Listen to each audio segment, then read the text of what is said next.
उस नेता को बोलना चाहता हूँ जो बोल रहा सैनिक को रखूंगा घर पे। वो अपने किसी परिवार खानदान को बच्चे को भेज दे फौज में 4 साल के लिए भेज दे अपने बेटा को, अपने भतीजे को। कोई तो गरीब होगा उसके घर में, गरीब नहीं है तो उसका भाई भी होगा, उसका बेटा होगा, उसका नाती होगा। ले आके वो बदमाश ला के अपने घर में चौकीदार रखे अपने लड़के को, चैलेंज करता है सैनिकों को। सेना को सोचते हैं महिंद्रा ग्रुप को सेना, अगर हमने भी सर्विस किया था, हमने मेरी एक ही सोच थी कि हमने सिर्फ सेना में जाना है। एक आदमी का जज्बा होता है कि हमको कौन सी सर्विस करना है। अगर एक सैनिक को कोई समझता है कि किसी कंपनी में रखेंगे, वो उसका मन है, जाए वो बात अलग है, किसी के अलग अलग परेशानियां होती है। लेकिन अगर कोई ये बोले कि सैनिक को मैं वहां लगाऊंगा, सैनिक को मैं वो कंपनी में लगाऊंगा, वो एक गरीब का बच्चा उससे कहीं न कहीं 10 साल वो मेहनत करता है।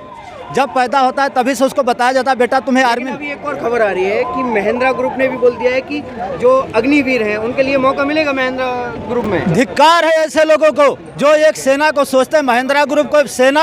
अगर हमने भी सर्विस किया था, हमने मेरी एक ही सोच थी कि हमने सिर्फ सेना में जाना है। एक आदमी का जज्बा होता है कि हमको कौन सी सर्विस करना है। अगर एक सैनिक को कोई समझता है कि किसी कंपनी में रखेंगे, वो उसका मन है, जाए वो बात अलग है, किसी के अलग अलग परेशानियां होती है। लेकिन अगर कोई ये बोले कि सैनिक को मैं वहाँ लगाऊंगा, सैनिक को मैं वो कंपनी में लगाऊंगा, वो धिक्कार है, वो दुष्ट है, वो बदमाश है। मैं बोलता हूँ उस आदमी को, वो अपने देश का सम्मान नहीं समझता है। ये गुलाम भाग है। लेकिन पता है आपने देखा होगा कि एक बीजेपी नेता का वीडियो भी वायरल हो रहा है। हाँ। जिसमें बोला गया है कि हम अपने कार्यालयों पे या फिर बीजेपी दफ्तरों में, उसका नाम कैलाश विजयवर्गीय है। उसका नाम कैलाश विजयवर्गीय है। मैं जानता हूँ ये बीजेपी का जो है। मैं उस नेता को बोलना चाहता हूँ जो बोल रहा सैनिक को रखूंगा घर पे।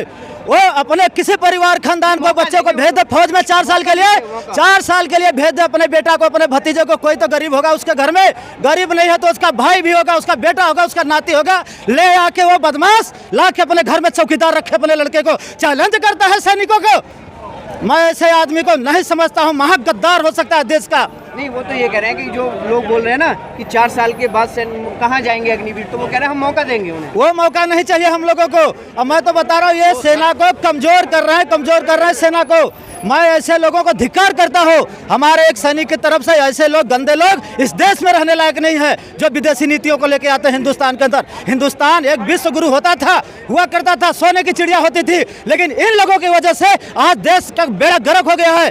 80% जनता गरीब हो चुकी है और आटा चावल दाल के ऊपर इनको गरीब बनाते जा रहे हैं दिनों दिन। और आज हमारा हिंदुस्तान एक बिल्कुल गरीब होते जा रहा है। 20% लोग अमीर होते जा रहे हैं, बाकी सबको गरीब किए जा रहे हैं। आपने देखा होगा कि सेना के चीफ भी आए, मतलब अधिकारी आए, बड़े अधिकारी, उन्होंने कहा 1 इंच पीछे नहीं हटेगा अग्निवीर को लेकर। अग्निपथ जो योजना है 1 इंच पीछे नहीं हटेगी। ठीक है, अच्छा है, वो तो देख लेंगे, रिजल्ट बाद में आएगा। हम उनका सम्मान करते हैं। तो युवाओं के लिए मौका है, उन्होंने मौका बताया, अच्छा सुनहरा अवसर है। सुनहरा अवसर नहीं है कि युवाओं के लिए। युवाओं का वो हाल है जो एक युवा होता है, युवा का वो होता है, अपना सम्मान होता है। वो युवा, उसके मन में दृढ़ संकल्प होता है कि हम निकलेंगे और सेना की सर्विस करेंगे। उसका मन तोड़ने का काम कर रहे हैं, उसके आघात पहुंचा रहे हैं। आज बहुत से अपने युवा परीक्षा दे करके, टेस्ट दे करके बैठे हुए हैं, वो ओवर एज हो गए। आज वो बच्चे एकदम बिल्कुल परेशान है। उनके माँ बाप, आरोप लग रहा है कुछ लोग भड़का रहे हैं, मतलब युवाओं को भड़का रहे हैं। गलत, युवाओं को कोई नहीं भड़का रहा। देखिए, अपना अपना एक सम्मान होता है किसी का। हर इंसान अपना अपना, वो मोबाइल गिर गया भाई, हाँ, अपना अपना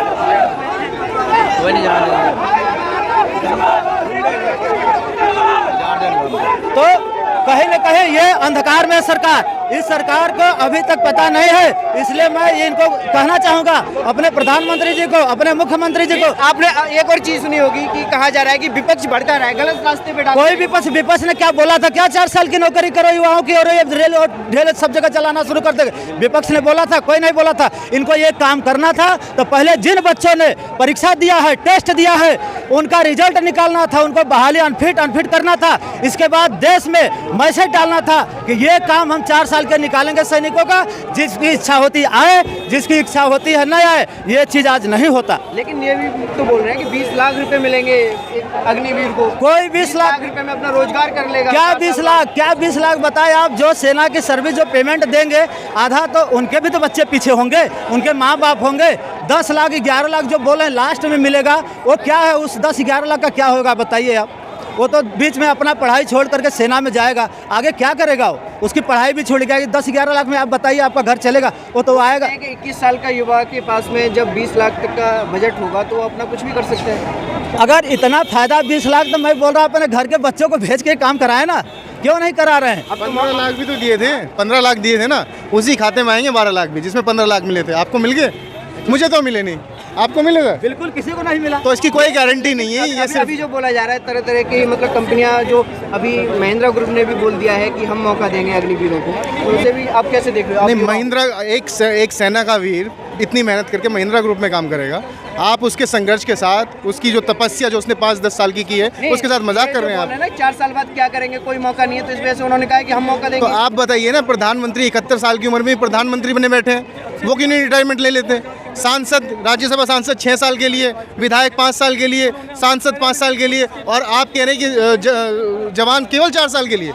उसके बाद उसको पेंशन भी नहीं। 12 लाख रुपए आपने बोला, 12 लाख रुपए किस खाते में आएंगे? 15 लाख भी बोला था आपने, दिया आपने 15 लाख। देखिए जब क्या होता है, 17 साल से 20-25 साल की उम्र में युवा आता है। आप भी युवा हैं, मैं भी युवा हूँ। जब मैं 20-22 साल का हुआ तो मेरे ये विचार थे कि मैं अपने माँ बाप के लिए कुछ करूँ, अपनी बहन की शादी करूँ, अपनी खुद की शादी करूँ, बच्चे पैदा करूँ, ठीक है, उनका ख्याल रखूँ। लेकिन हुआ क्या कि अगर मैं सेना ज्वाइन कर लेता हूँ तो 25 साल में मुझे रिटायरमेंट मिल जाएगी। उसके बाद ना मैं अपने परिवार का ख्याल रख सकता, ना मैं शादी के विषय में सोच सकता, ना मैं अपने माँ बाप की सेवा कर सकता, क्योंकि मैं दोबारा उन पर निर्भर हो गया, क्योंकि 25 साल के बाद मैं बेरोजगार, मेरी रिटायरमेंट।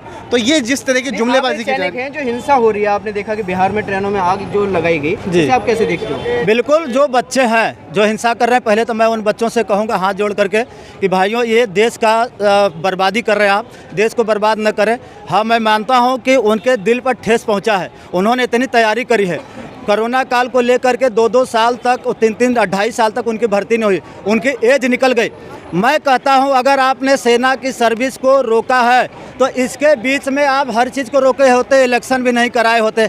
आपका जो चीज़ है, आपका इलेक्शन है, आप प्रधानमंत्री मुख्यमंत्री बनने जाते हैं, आपके लिए तो कोरोना हट जाता है। लेकिन जो सेना है, सेना बॉर्डर पर खड़ी होती है ड्यूटी के लिए। आप उन बच्चों का, आप भी एक सैनिक हैं और आपने देखा होगा कि टीवी पे भी जो बैठते हैं वो तो इसके फायदे बहुत गिना रहे हैं। उनमें और आप में अंतर क्या है? देखिए, वो सिर्फ गिनती कराते हो एसी में बैठ के, तब आप भी गिनती करा दोगे, कुछ भी बोल सकते, लेकिन फायदा है युवाओं के लिए, मौका मिल रहा है। सेना के एक रिटायर हैं जेडी बख्शी साहब, जनरल थे, वो भाजपा के सपोर्टर हैं, काफ़ी सारी टीवी डिबेट में जाते हैं, भाजपा का समर्थन करते हैं, उनके फायदे बताते हैं, ठीक है। लेकिन आज उनको टीवी डिबेट पे बैठने नहीं दिया जा रहा। क्यों नहीं बैठने दिया जा रहा? क्योंकि जब से अग्निपति योजना आई है वो इसकी खिलाफत में खड़े हुए हैं, उन्होंने भाजपा के साथ बगावत कर दी है। तो वो जैसे ही आप बगावती हुए, आपको कट ऑफ कर दिया जाता है, आपको दरकिनार कर दिया जाता है। क्या लग रहा है आपको, जिस तरह से किसान आंदोलन जो हुआ था जी, किसी बिल जो आए थे, तो इस तरह से क्या दबाव बना के ये भी बिल वापस किया जा सकता है, ये योजना भी वापस किया? देखिए, दबाव नहीं, सरकार को, जब सरकार जानती कि हमको अगर झुकना ही पड़ेगा,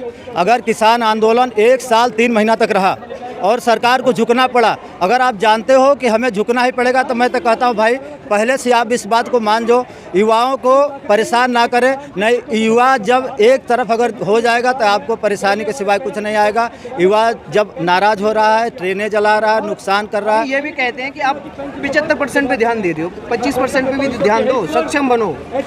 देखिए, ये सरकार की भूल है। 13 लाख फौज, 125 करोड़ जनता है, उसमें से 13 लाख लगभग हमारी सेना है। 125 करोड़ जनता में से छांट के 13 लाख फौज जाती है।